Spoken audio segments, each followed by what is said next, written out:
The Galactic Council had ruled the stars for longer than any human could remember. Its members came from dozens of worlds, each more ancient and powerful than the last. They spoke in calm tones, wore robes of shimmering alloy, and believed their judgment was final. When they turned their attention to Earth, it was not with curiosity, but with impatience. Humanity had grown too fast, reached too far, and asked too many questions. That had to stop. The Council's message arrived on a quiet Tuesday morning. It was broadcast directly into every government network, every public screen, every personal device on the planet. No warning, no preamble, just a declaration. Earth was to cease all interstellar expansion immediately. Its small fleet of exploration vessels, barely more than modified cargo ships with ion thrusters, was to be dismantled. All off-world colonies, even the fragile domes on Mars and the ice mining outposts near Europa, were to be abandoned. And most importantly, Earth would accept a permanent council overseer with full authority over its space activities. The message ended with a simple phrase: compliance ensures peace. In Geneva, the United Earth delegation sat in stunned silence. Claire Dawson, the lead diplomat, stared at the hologram of Ambassador Vril of the Cathari species, his three eyes blinking slowly as if bored by the whole affair. Beside her, Marcus Boone, a colonel in the Unified Defense Command, clenched his jaw but said nothing. He had expected this. Not the exact words, but the tone, the certainty that Earth had no say in its own future. Claire requested an audience. The Council granted it 3 days later, not out of respect but because protocol demanded it. She stood alone in the grand chamber of the Council spire, a floating structure orbiting a dead star. Around her, representatives from 50 species watched from elevated tiers, their expressions unreadable or openly dismissive. She spoke clearly without anger. She reminded them that humanity had never attacked another world, that their ships carried scientists, not soldiers, that their colonies were barely surviving, not expanding. She asked only for the right to exist beyond their own atmosphere. Ambassador Vrel replied without rising from his seat. "Your species is young," he said. "Impulsive. You do not understand the balance we maintain. Your presence disrupts it. Your ambition threatens it. You will comply or you will be contained." Marcus, watching from the observation gallery, felt a cold certainty settle in his chest. This was not negotiation. It was surrender or subjugation. And Earth had faced that choice before. Back on Earth, the news spread fast. Protests erupted in New Delhi, Nairobi, Buenos Aires. In Houston, dock workers refused to unload council-monitored shipments. In Beijing, students projected messages of defiance onto orbital mirrors. But world leaders hesitated. Some argued for patience. Others whispered that resistance was suicide. The Council's technology was centuries ahead. Their fleets could glass a planet from light years away. What could Earth possibly do? Then came the transmission. It was buried in encrypted diplomatic traffic, flagged only because it originated from a decommissioned listening post near Titan. The file was small, just audio, but its contents changed everything. It was a private council exchange, recorded weeks before the ultimatum. In it, Vrel and 2 other high-ranking members discussed Earth not as a nuisance but as a resource. Not to be guided but harvested. Human neural patterns, they said, showed unusual adaptability. Useful for biointegration projects, Earth's biosphere, rich and resilient, could be repurposed. The population, manageable, through selective culling and behavioral conditioning. When Marcus played the recording for the Global Security Council, the room went still. No one spoke for a full minute. Then Olivia Hart, the newly appointed defense chief, said what they all knew. They had been lied to. This was never about order. It was about conquest wrapped in bureaucracy. That night, a secret session began, not in Geneva, not in any official chamber, but in a reinforced bunker beneath the Rockies. Representatives from every major nation, plus a few unofficial ones, gathered around a single table. Marcus laid out the truth. Claire explained the diplomatic dead end. Daniel Ruiz, a quiet engineer who had designed half of Earth's deep space comms, showed how the Council's surveillance net had blind spots, tiny shifting gaps caused by solar flares and quantum noise. They could be used, but first they needed unity. Real unity, not just treaties but trust. For the first time in decades, rival powers agreed to share technology, resources, even military codes. Russia opened its lunar fuel depots. Brazil redirected its orbital foundries. Japan and South Africa merged their AI defense networks. The world did not become perfect overnight, but it became focused. Meanwhile, the council waited. They expected groveling or at least silence. Instead, Earth went quiet in a different way. No more public pleas. No more angry broadcasts. Just stillness. To the council, it looked like submission. In truth, it was preparation. On Mars, colonists began reinforcing habitat walls with salvaged ship hulls. On the Moon, miners rerouted tunnels into hidden launch bays. In orbit, cargo tugs were fitted with jury-rigged plasma emitters. None of it looked like a war effort to outside eyes, just maintenance, just upgrades. But those who knew saw the truth. Earth was arming itself with whatever it had. Claire returned to the council one last time. She wore a simple gray suit, no insignia, no symbols. She stood in the same chamber, faced the same condescending stares, and said only this: Earth will not surrender its future. Then she turned and walked out. The council did not stop her. They thought her words were empty. A final gesture of pride before obedience. They did not know that as she spoke, thousands of engineers, pilots, and ordinary citizens were already at work. They did not know that Daniel had just activated the first prototype of a gravity pulse drive, hidden inside a derelict satellite. They did not know that Marcus had begun training civilian crews in evasion tactics, using old asteroid mapping drones as mock enemies. And they certainly did not know that Olivia had authorized the conversion of Earth's planetary defense grid, not to shield against meteors, but to target incoming fleets. The council believed humanity was a child throwing a tantrum. They were wrong. Humanity was a cornered animal, and it had just bared its teeth. The ultimatum had been ignored not out of defiance alone, but because Earth had already chosen its path. There would be no more negotiations. No more pleas. Only action. And soon the stars would learn what happened when you pushed Earth too far. While the Galactic Council watched Earth's silence and mistook it for obedience, humanity moved like a shadow across its own world. There were no grand announcements, no victory parades, no public declarations of war. Instead, in shipyards buried under lunar regolith, in underground labs beneath the Sahara, and in orbital dry docks disguised as solar farms, a quiet revolution unfolded. Every nation, every city, every willing hand played a part. This was not the work of soldiers alone, but of teachers, farmers, mechanics, and students who traded textbooks for schematics and harvests for hull plating. General Olivia Hart coordinated it all from a command center carved into Mount Hood.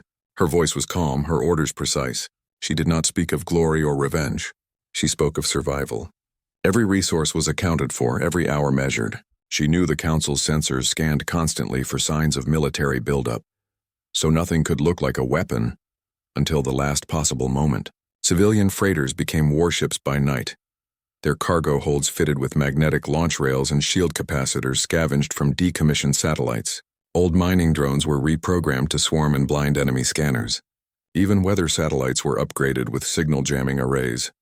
Daniel Ruiz worked tirelessly in a lab outside Denver, his hands stained with coolant and his eyes bloodshot from sleepless nights. He had spent years studying the Council's communication pulses, and he found a flaw. Their signals relied on stable quantum channels, but those channels stuttered near intense gravity wells. Earth had one, its own moon. By syncing human transmissions to lunar tidal harmonics, Daniel created a stealth network that slipped through the Council's surveillance like smoke through fingers. Messages now traveled unseen between Mars, the asteroid belt, and Earth orbit. No one outside humanity knew they were talking. On the surface, life appeared normal. Markets opened, schools taught, trains ran on time. But beneath that calm, the world had changed. In Tokyo, school children practiced emergency drills that included sealing bulkheads and rerouting power. In Nairobi, textile factories wove radiation-resistant fabric into everyday clothing. In Houston, retired pilots returned to simulators, learning to fly ships that didn't officially exist. Even artists contributed, painting camouflage patterns that confused thermal scans, or composing music that doubled as coded coordinates when played over public speakers. Marcus Boone traveled constantly, visiting every hidden site, shaking hands, listening to concerns. He did not command from a desk. He stood beside welders in Antarctic hangars, ate ration bars with engineers on the moon, and reviewed flight paths with young pilots in Nevada bunkers. He reminded them all of one thing: they were not building an empire. They were building a shield, and if that shield had teeth, it was only because the galaxy had shown its own. Claire Dawson, meanwhile, played her own role. She gave interviews to global news outlets speaking of diplomacy and patience. She attended council-mandated check-ins, nodding politely as overseers scanned Earth's surface for violations. All the while, she carried encrypted data chips in her coat lining, maps of council relay stations, timetables of patrol routes, weakness in their supply chains. She never lied outright. She simply let the council believe what they wanted to believe. The turning point came when a small colony on Ceres reported a council scout ship hovering near their ice mines. It wasn't attacking, just watching, waiting. That was enough. Within hours, a disguised freighter named the Iron Will, captained by Elena Grant, launched from a hidden bay beneath Ceres' surface. It carried no weapons, only a powerful electromagnetic pulse device built from old fusion reactor parts. When the scout ship drifted too close, Elena triggered the pulse. The alien vessel went dark, its systems fried. It floated harmlessly for weeks until a council recovery team arrived. Too late to learn how it happened. That small victory proved something vital.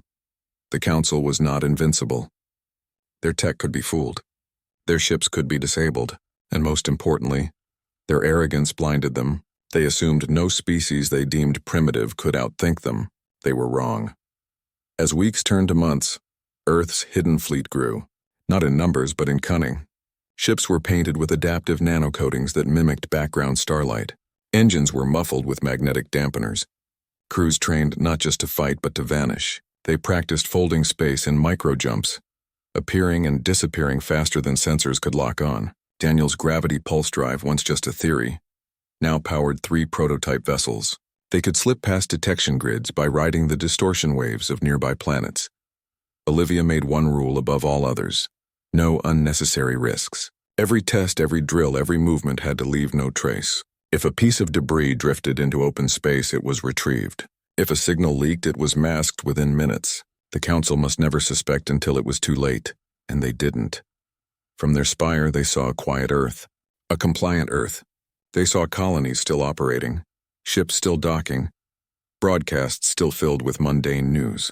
They did not see the mothership being assembled in the shadow of Titan, its frame built from recycled space stations and asteroid metal. They did not see the network of hidden fuel depots stretching from Venus to the Kuiper Belt. They did not see the millions of ordinary people who now carried a single purpose in their hearts: protect home. Even children understood. In classrooms from Oslo to Sydney, teachers spoke of resilience, of ingenuity, of standing together, not as nations but as one species. The fear was still there, yes, but it was outweighed by something stronger: determination. Humanity had been told it was small, weak, temporary. Now it was proving otherwise, not with shouts but with silence, not with threats but with action. By the time the council sent its next inspection drone, Earth was ready. The drone scanned, recorded, and reported back. No signs of militarization. The council relaxed. They began planning the formal annexation ceremony, a symbolic event to mark Earth's official submission. They scheduled it for 3 months out, near the Centauri relay. They did not know that in exactly 10 weeks, Marcus would stand on the bridge of the Iron Will, watching as the first wave of human ships powered up their drives. They did not know that Daniel had just cracked the council's primary encryption key. They did not know that Olivia had finalized the strike plan, targeting not their warships but their infrastructure, the very things that made their control possible. The silent mobilization was over. What came next would be neither quiet nor hidden, but for now, in the calm before the storm, Earth held its breath and sharpened its claws. The strike began not with a roar but with a whisper. At exactly 0300 Galactic Standard Time, across 12 sectors of space, human vessels emerged from blind spots in the Council's surveillance grid. They did not fire weapons first. They cut communications. Using Daniel Ruiz's harmonic scramblers, they flooded relay stations with noise that mimicked solar flares, silencing alarms before they could sound. Within minutes, the Council's outer network went dark, not destroyed, just disconnected. Like pulling the plug on a sleeping giant, Captain Elena Grant led the most daring mission. Her target was the Cygnus Data Nexus, a floating archive the size of a small moon that stored the Council's strategic intelligence, fleet movements, and species profiles. It was guarded by 3 patrol cruisers and a sensor net so dense that even a dust particle triggered alerts. But Elena had studied its rhythms for months. She knew the patrols rotated every 22 minutes. She knew the sensor net rebooted for 3.7 seconds during power shifts. and she knew the Council never expected an attack from below, because nothing ever came from the debris field beneath the Nexus. Her ship, the Iron Will, dropped out of warp inside a cloud of shattered comets. Its gravity pulse drive left no thermal trail. Its hull absorbed radar like a sponge. For 17 tense minutes, it drifted upward, silent and cold. When the sensor net flickered during its reboot cycle, Elena fired thrusters. The ship shot through the gap like a needle through cloth. The patrol cruisers never saw it coming. Once inside the Nexus's docking bay, disguised as a routine maintenance freighter, the real work began. Elena and her crew of 6 moved fast. They planted shaped charges on data cores not to destroy but to erase. Their goal was not to cripple but to blind. As the charges detonated in sequence, terabytes of classified information dissolved into static. The Council would still have ships, but they would not know where to send them. They would not know who was loyal. They would not even know how many human ships existed. At the same time, near the Orion fuel depot, Marcus Boone coordinated a strike on the Council's primary refueling hub. 6 human vessels, converted ore haulers with hidden railguns, attacked from 6 different vectors. They fired not at the depot itself, but at the magnetic containment fields holding liquid antimatter. The fields collapsed in a chain reaction, causing controlled implosions that rendered the fuel unusable without triggering a catastrophic blast. The depot was not destroyed, but it was useless. Council ships arriving for resupply found only empty tanks and drifting wreckage. Elsewhere, smaller teams hit relay beacons, navigation buoys, and surveillance drones. Every target was chosen for maximum disruption with minimal violence. No civilian lives were taken. No planets were threatened. Humanity was not waging war. It was dismantling control, and it was doing so with surgical precision that left the Council reeling. Back on Earth, there was no celebration, no broadcasts, no fanfare. People went to work, tended crops, and watched the skies. They knew what had happened. They had trained for it. But they also knew the real test was coming. The Council would not stay blind forever. Indeed, within hours, panic spread through the spire. Reports flooded in, systems offline, fleet stranded, intelligence gone. Ambassador Vrel demanded answers. None came. His own staff could not explain how primitive humans had bypassed their defenses. Worse, they could not locate the attackers. Human ships vanished after each strike, leaving no debris, no energy signatures, no witnesses. The Council scrambled emergency fleets, but without the Cygnus data, they sent ships in circles. One cruiser accidentally fired on a neutral trader, sparking outrage among minor species. Another flew into a minefield left behind by human engineers, mines that looked like space junk until they weren't. Confusion bred fear, and fear bred mistakes. On Mars, colonists watched Council patrol ships drift past, their scanners sweeping wildly. They held their breath, but the ships saw nothing. The domes were shielded with Daniel's new alloy, invisible to standard scans. The same was true on Europa, where ice miners continued their work as if nothing had changed. To the Council, humanity's colonies were still quiet, still obedient. They did not know those colonies were now listening posts, feeding real-time data back to Earth. Olivia Hart monitored everything from Mount Hood. Her face was calm, but her fingers tapped a steady rhythm on the console. Phase 1 was complete. Now came Phase 2, the message. Not with words, but with action. She authorized a final strike, not on infrastructure, but on perception. A single human vessel, the Dawn Runner, piloted by a young officer named Jake Mills, approached the Council's outer observation ring. It carried no weapons, only a broadcast array. As Council ships moved to intercept, Jake activated the array. For exactly 60 seconds, every screen in the spire, and every allied world within range, displayed the same image, the recording of Vrel discussing humanity's culling. The audio played clear and cold. Then the ship vanished, slipping into a micro-warp before weapons could lock on. The effect was immediate. Species that had long resented Council rule began to question. Whispers turned to protests. On 3 client worlds, uprisings flared. The Council's unity, once unshakable, now cracked under the weight of its own secrets. Marcus returned to Earth orbit aboard the Iron Will. Elena stood beside him on the bridge, exhausted but alert. They said nothing for a long time.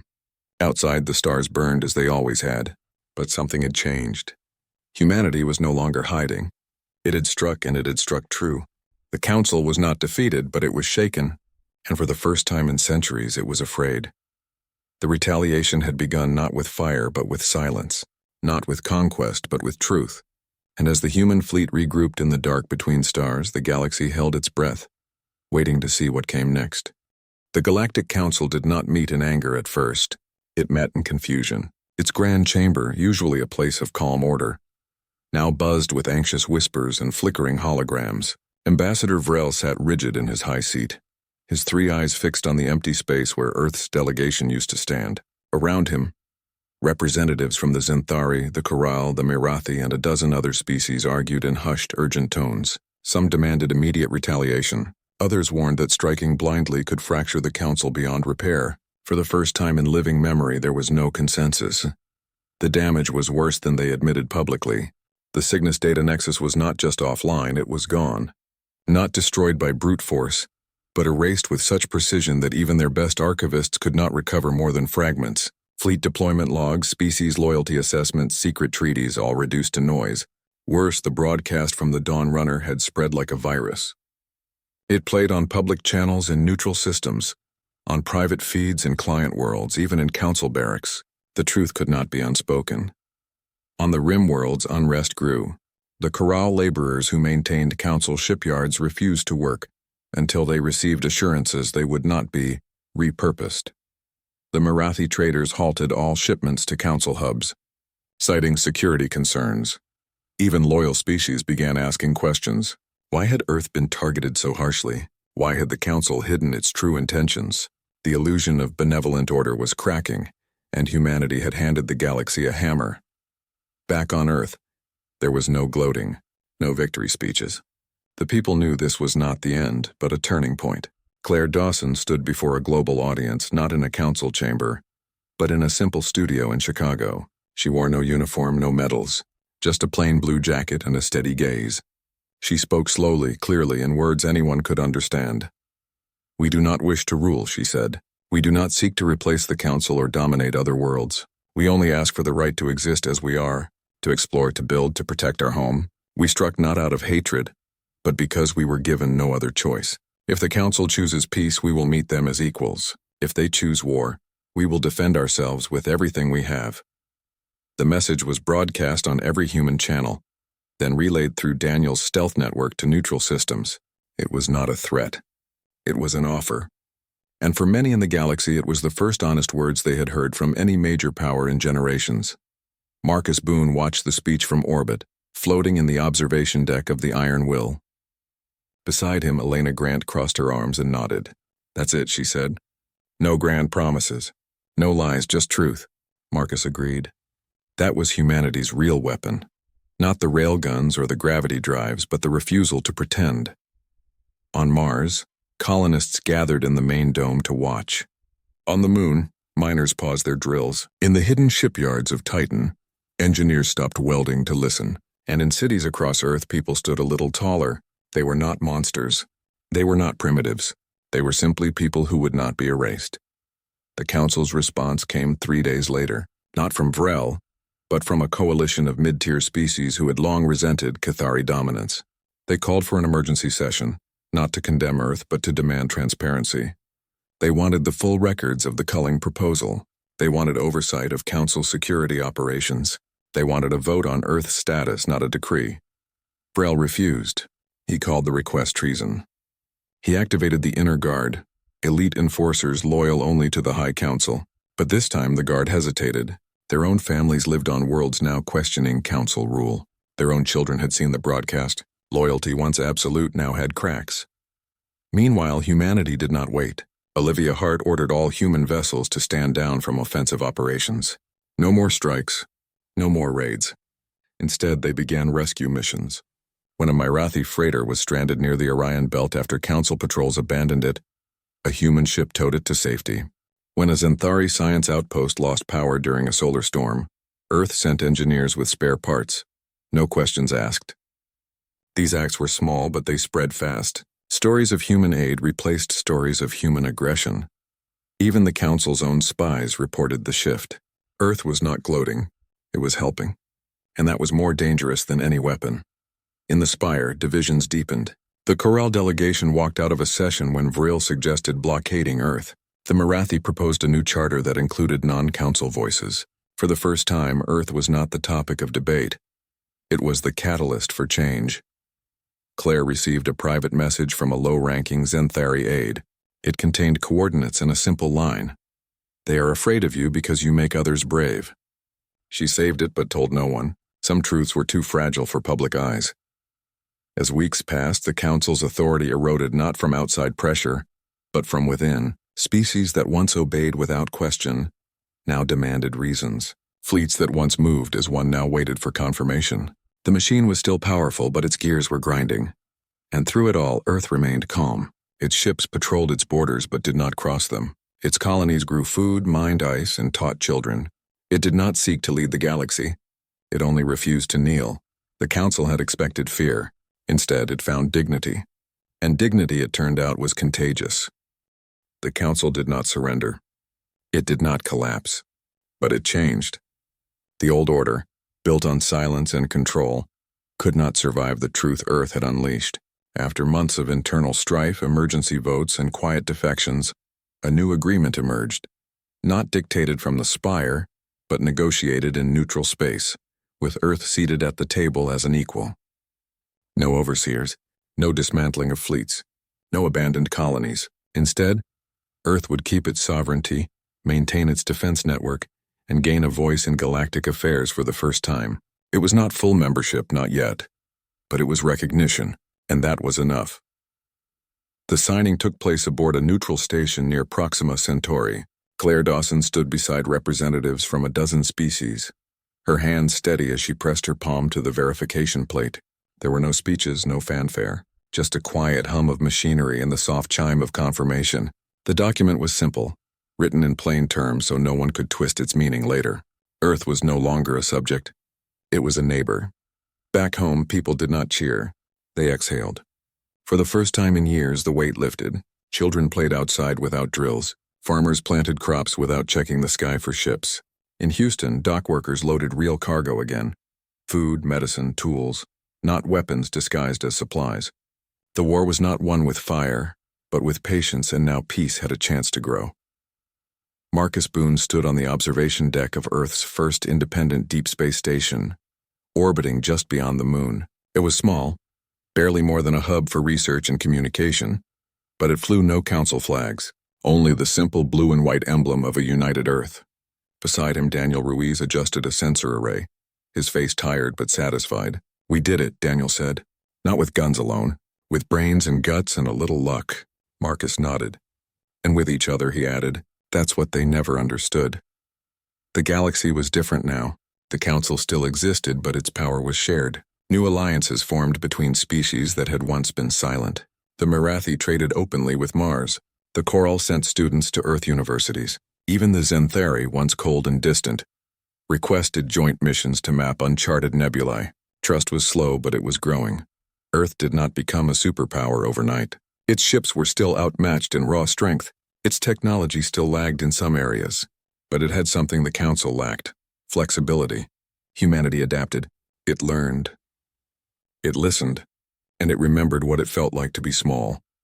Olivia Hart stepped down from active command, but not from service. She became an advisor, helping train a new generation of diplomats who understood that strength and kindness were not opposites. She often visited schools, not to teach tactics, but to remind children that courage could look like many things: a scientist's idea, a pilot's calm hand, a farmer's steady work.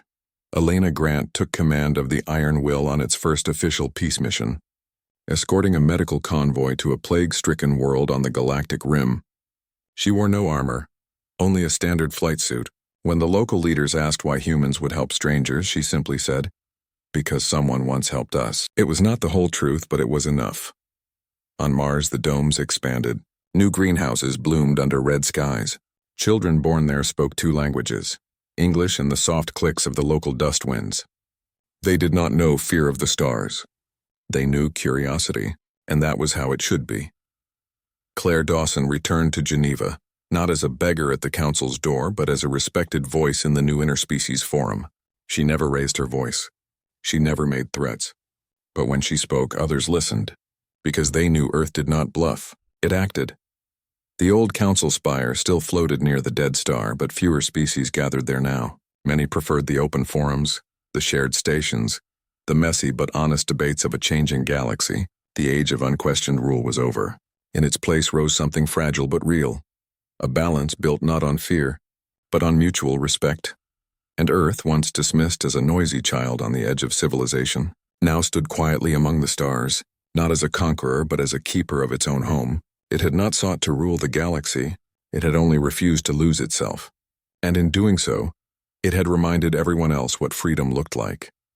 As Marcus watched the station lights blink against the dark, he thought of all the people who had worked in silence, who had believed when no one else did. They had not wanted war, they had wanted to be left alone. But when pushed, they had shown the galaxy that even the smallest spark could light a fire that changed everything. The stars no longer felt cold. They felt like possibilities, and humanity finally was ready to meet them, not with fists but with open hands.